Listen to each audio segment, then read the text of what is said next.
How's it going today, guys? Welcome back to the channel. Hope you're having a great day so far. So in this video here, we're going to be talking about productivity, and what I want to share with you guys are the 5 simple steps that I have taken and implemented in my own life to pretty much double my productivity. I'm going to share with you guys exactly what these are. But more importantly, I want to talk about what can happen when you are not working as productively as possible. And really what happened for me was I used to work, a traditional 9-to-5 job, and you would purposefully be wasting time throughout the day, whether it's going through emails over and over or socializing with people. And what happens to a lot of people is we develop these really bad habits. And then once we are working for ourselves, we still have a lot of these time-wasting habits. Because when you're working for somebody else, oftentimes what you're doing is you're running the clock or looking at the time and trying to pass the time because maybe you don't have that much to do and maybe you're stretching out some of your tasks you're doing each day. But when you're actually working for yourself, the only time you're getting paid is when you're actually producing at the end of the day. And if you're not working as efficiently as possible and wasting time, it's going to be costing you money. And something else I found as well is that when I'm not operating as productively as possible, I find it's actually hard to be present with other people because I'm constantly thinking about my work. I feel overwhelmed, I feel distracted, and it's not really a good mix for me. And one of the things I have fallen into in the past is simply working for the sake of working, which is not really knowing what to do with your time, so you just spend time working. And all of these things can happen if you are not working as productively as possible. And this is something that a lot of entrepreneurs fall into as well, and that is when you don't really know what to do with your time, so you just work as much as possible and maybe stretch out tasks or do things repeatedly for no apparent reason. And so if you notice that you're doing any of these things that I've mentioned, I would highly recommend getting rid of these bad behaviors early on before they turn into habits, and then eventually they're going to be killing your productivity. But here are the 5 simple steps I have taken to pretty much double my productivity, and a lot of them have to do with your cell phone, okay? Number 1 is to turn off all app notifications. App notifications are the biggest time waster out there. Whether you're getting notifications about news articles or push notifications from the game you're playing on your phone, which if you're trying to increase your productivity, that game should be uninstalled anyways. But all these notifications that you are getting are just constant distractions, especially if you have ringers on. Now, I keep my phone on silent at all times, and I check my phone when it's convenient for me. And the only 2 apps that I get notifications from are Messenger and phone. So if somebody really needs to get a hold of me, they'll call me or text me. But even then, I keep my ringer off at all times. Some people may not be a fan of that, but that is how I operate, and that is what allows me to be as productive as possible, is I will only check my phone at set times. And that's going to be number 2, the second idea here to increase your productivity, is turn off your ringer, turn off all alerts from your cell phone. You can put on emergency numbers where, if somebody calls you, they're going to go through and they're going to get a ringer. You can turn off the notifications for everyone else. And this is going to seriously increase your productivity because you're not going to have all these constant interruptions, and you're not going to have all these different notifications throughout the day when people are texting you or calling you. And what you're going to do is you're going to start off by checking your phone every 15 minutes. And I know that you're saying that sounds easy, but it's honestly a lot easier said than done, because a lot of us are so addicted to the constant stimulus of picking up our phone and getting these notifications. So you start off with the 15-minute rule, which means you only check your phone every 15 minutes. And then once you're able to do that, you scale up to 30 minutes and eventually to the point where you're only checking your phone every hour. And that tends to be where I fall. I'm either between the 30-minute to 1 hour rule there, where I'm only checking my phone every 30 minutes or 1 hour, which is still quite a bit. There's not much that comes up every single day. In fact, I can't really think of anything that comes up that needs my immediate attention where I'm checking my phone every 30 minutes or every hour. And the reason behind these 2 things, between turning off the notifications on your phone as well as not looking at your phone all the time, is because every time that you distract yourself from your work, it's going to take you a couple of minutes to focus back in on what it is that you are doing. One of the projects I'm working on now is a writing project, and it really requires me to focus in on my ideas and know what exactly is going on and be focused in on one task.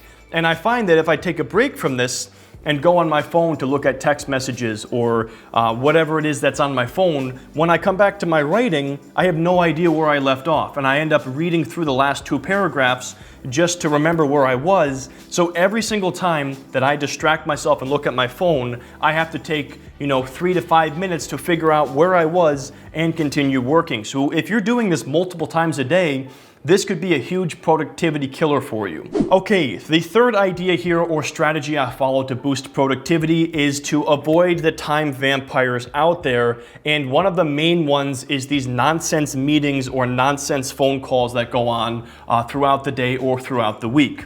Now, if you're in a position where you can set your own phone calls and meetings, that is great. But if you work for somebody and they force you to go and attend these meetings, there's not really much you can do about that. But if you're somebody who does phone calls and meetings on a regular basis, and you've been in a situation where you get stuck on the phone with somebody for 30 minutes or an hour and a half, and you just can't get them off the phone, I have a very simple solution for you guys.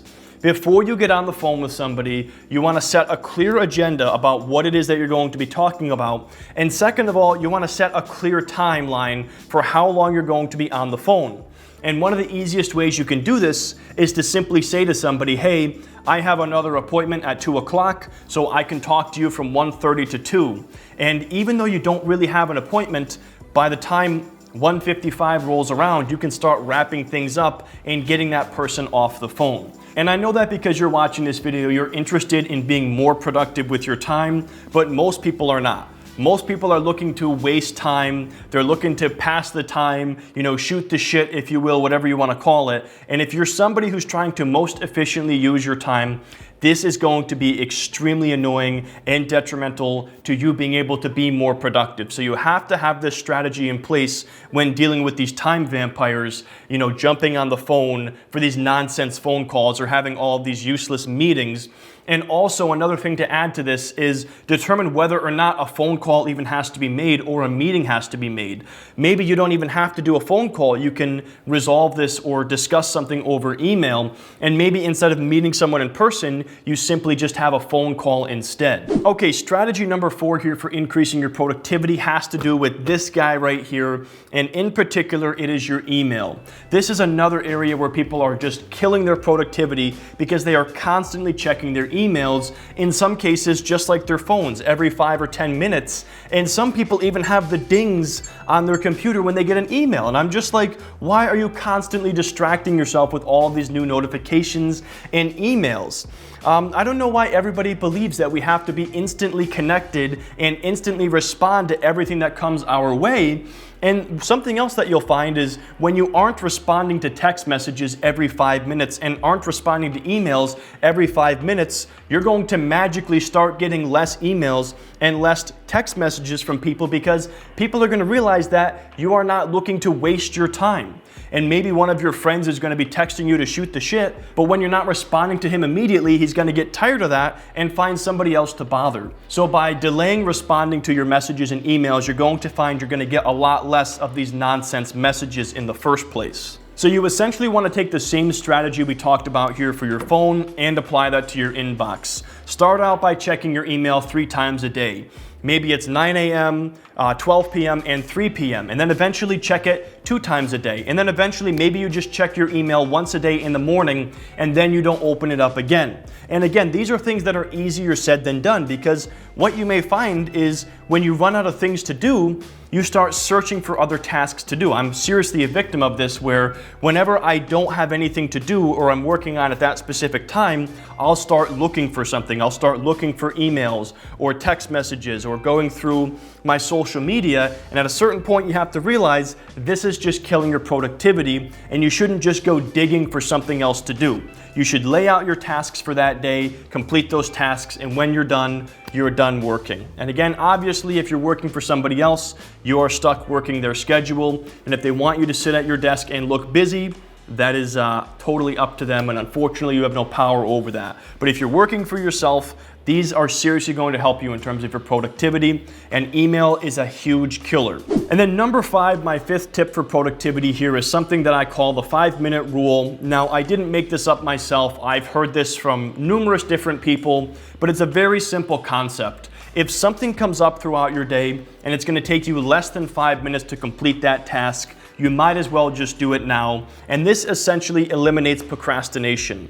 So if you find out, oh, I got to send an email to somebody, rather than writing that down to do it later, just take care of it now. And if this task is going to take you more than 5 minutes, well, then that is something you might want to block out some time for later on. But another huge productivity killer for people is procrastination and thinking of something, oh, I got to do that. Let me put it off till later. And then later comes, oh, I still have to do that. I'll put it off to tomorrow. Not only is that killing your productivity, it's also seriously increasing your stress level. And since I implemented this 5-minute rule, I found that all of these little things that I would have to do throughout the day, a lot of them have just disappeared because I've completed them and they're not, building up over the days or over the weeks. And as soon as something comes up that I have to do, I just go ahead and do it. And if it's going to take me more than 5 minutes, I will budget time to do that in the following day or at some other point in time. But anyways, guys, that's going to wrap up this video. These are my 5 strategies to double your productivity. Let me know what you think down in the comment section below. I'm curious if you guys have followed these strategies or if you have any other ideas to, boost your productivity. But thank you guys so much for watching. I hope you enjoyed it, and I will see you in the next video.